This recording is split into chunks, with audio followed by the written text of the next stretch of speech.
Oke, assalamualaikum warahmatullahi wabarakatuh. Kembali lagi di channel YouTube Madu Hitam. Sebelumnya perkenalkan, nama saya Wahyu Yuli Aldianto, dari Teknik Elektro Universitas Muhammadiyah Surakarta. Video kali ini saya akan membahas mengenai tugas besar mesin listrik dengan materi yaitu mesin asinkron. Oke, langsung saja akan saya jelaskan apa sih mesin asinkron itu.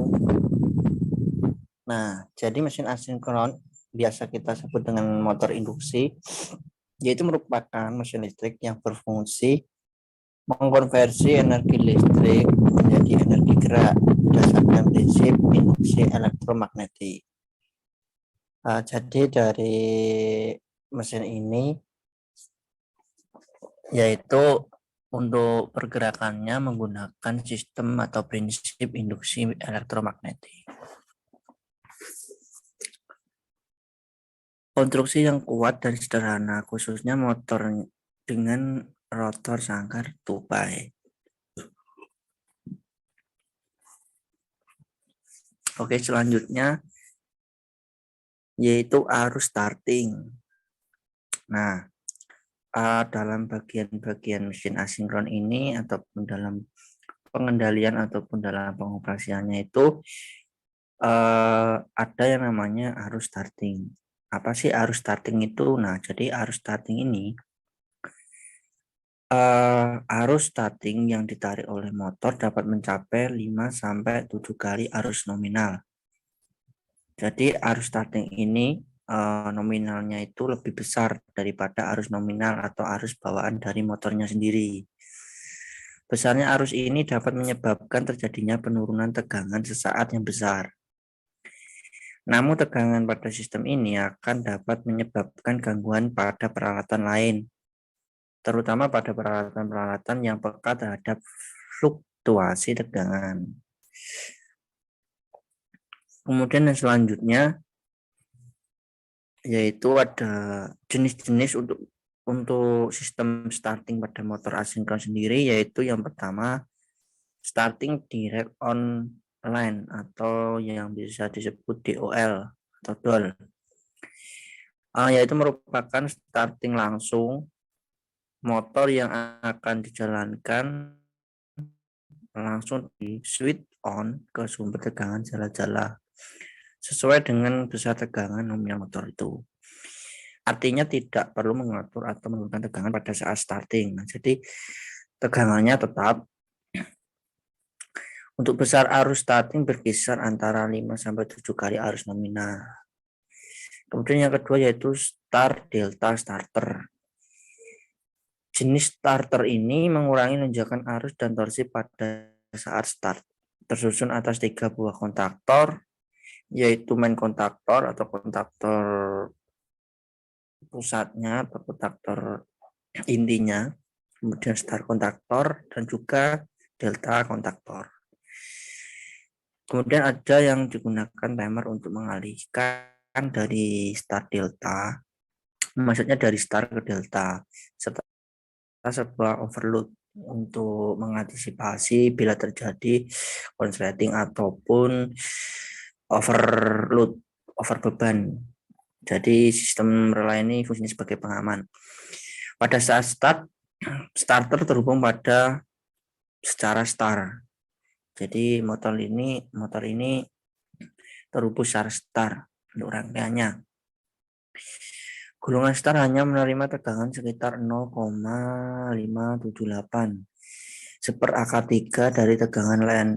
Jadi arus dan torsi yang dihasilkan akan lebih kecil daripada untuk starting DOL tadi ya. Nah, jadi selanjutnya yaitu ada yang namanya tegangan kerja. Jadi prinsip motor asinkron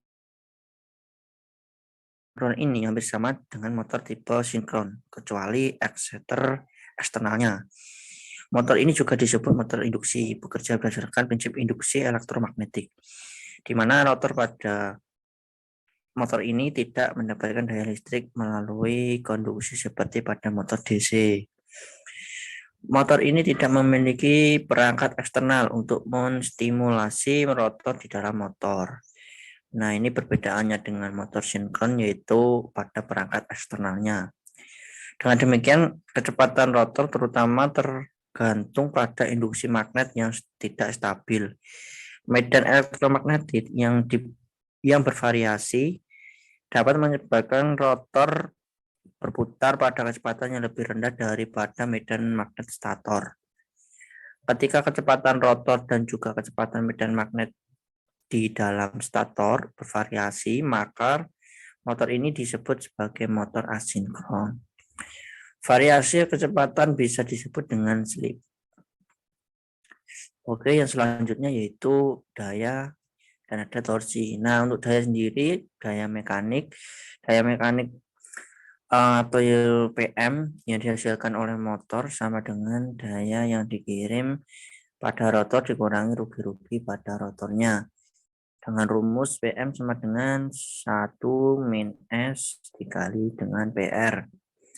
Kemudian untuk torsinya sendiri, torsi ini yang dimaksud adalah kekuatan untuk motor memutarkan sesuatu benda yang misal memutarkan kincir seperti itu. Dari motor sendiri mempunyai torsinya atau kekuatan untuk memutarkan benda itu, yaitu dihasilkan oleh motor pada semua atau beberapa pun kecepatan motornya. Dengan bersamaan TM sama dengan 9,55 kali PR per NS. Nah, itu adalah rumus dari torsi. Oke, kita lanjut, yaitu kecepatan. Jadi motor induksi atau motor asinkron ini bekerja sebagai berikut. Dari listrik dipasok ke stator yang akan menghasilkan medan magnet. Medan magnet ini bergerak dengan kecepatan sinkron di sekitar rotor. Arus rotor menghasilkan medan magnet kedua yang berusaha untuk melawan medan magnet stator yang menyebabkan rotor berputar.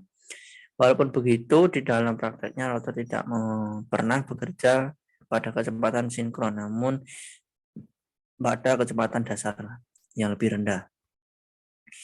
Terjadinya perbedaan antara dua kecepatan tersebut disebabkan adanya slip atau geseran yang meningkat dengan meningkatnya beban. Slip hanya terjadi pada motor induksi. Untuk menghindari slip dapat dipasang sebuah cincin geser atau slip ring. Dan motor tersebut dinamakan motor cincin geser atau slip ring motor. Untuk persamaannya yaitu sebagai berikut. Untuk menghitung persentase slip atau geserannya, yaitu persentase slip sama dengan NS min NP per NS kali 100. Dimana untuk NS sendiri itu merupakan kecepatan sinkron dalam RPM atau rotasi per menit. Kemudian untuk NP-nya adalah kecepatan dasar dalam RPM. Oke, selanjutnya yaitu skema rangkaiannya. Jadi skema rangkaian pada motor asinkron ini bisa dilihat pada gambar ya. Di sini ada stator dan rotor. Selanjutnya yaitu ada rangkaian pada MATLAB simulasi atau Simulink. Nah, di sini adalah merupakan rangkaian dari pengoperasian motor asinkron ya. Nah, bisa dilihat pada gambar di sini. Kita menggunakan aplikasi MATLAB Simulink untuk mensimulasikannya. Oke, next. Nah, ini adalah hasil uji coba dari MATLAB Simulink tadi. Jadi beberapa rangkaian tadi diperoleh beberapa data dari menggunakan sumber 3 fasa yaitu 380 volt. Nah, jadi motor pada simulasi tadi memiliki torsi sebesar 5, satuannya Nm. Kemudian di sini bisa dilihat untuk RPM ini artinya kecepatan dari motor sendiri. Semakin besar nilai Rx-nya itu, kecepatan motor justru maka semakin pelan. Mungkin datanya bisa dilihat pada gambar. Oke, selanjutnya yaitu karakteristik dari motor asynchron sendiri ya. Ini dari perbandingan nilai beban terhadap kecepatan, yaitu berbanding terbalik, di mana semakin kecil beban maka semakin besar nilai kecepatan. Nah, jadi bila motor ini diberi beban semakin kecil, maka kecepatannya itu akan semakin besar. Di motor sendiri akan memiliki kecepatan semakin besar. Oke, selanjutnya yaitu kecepatan terhadap keluaran Pout. Perbandingan nilai kecepatan terhadap beban output yaitu berbanding lurus, di mana semakin besar nilai RPM maka semakin besar juga pada daya keluarannya. Nah, jadi di sini ketika motor akan berputar semakin cepat, maka daya keluarannya juga akan semakin besar. Oke, kita lanjut. Jadi untuk kesimpulannya yaitu arus yang bekerja pada motor asinkron cukup stabil dengan beragam beban. Nilai kecepatan berbanding terbalik dengan nilai beban. Kemudian nilai kecepatan akan berbanding lurus dengan nilai daya output.